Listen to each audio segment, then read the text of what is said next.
Kapamilya actress Kayla Estrada gets candid about her parents' separation, sharing how she navigated the challenges with resilience, family support, and open communication. Growing up with famous parents presents its own challenges, and for Kayla Estrada, daughter of renowned celebrities Janice de Belen and John Estrada, being in the spotlight meant constantly facing public scrutiny.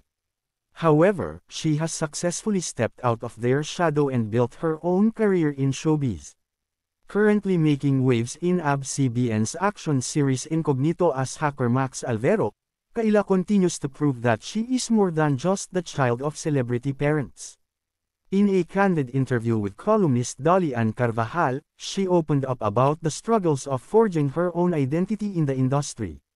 While she appreciates being recognized as their daughter, she takes even greater pride when people acknowledge her for her own work. One of the most personal topics Kayla discussed was her parents' separation. She revealed that having her siblings by her side played a crucial role in helping her navigate the emotional challenges. Their shared experience allowed them to support one another, making the difficult transition easier. Additionally, she emphasized the importance of open communication, which helped her process the situation and maintain strong family ties. Having my siblings is a really big factor because we had each other to lean on as we were going through the same experience. And also, open communication for better understanding from all sides is another big factor, she shared.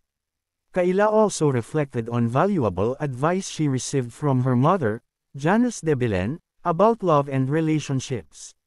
The most important lesson: always choose yourself. This simple yet meaningful guidance has shaped Kayla's outlook on self-worth and emotional well-being in relationships.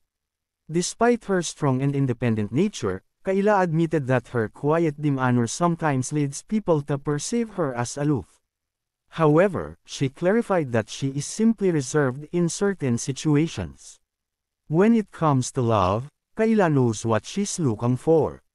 She values a partner who supports her career, makes an effort to build a relationship with her family, and is God-fearing.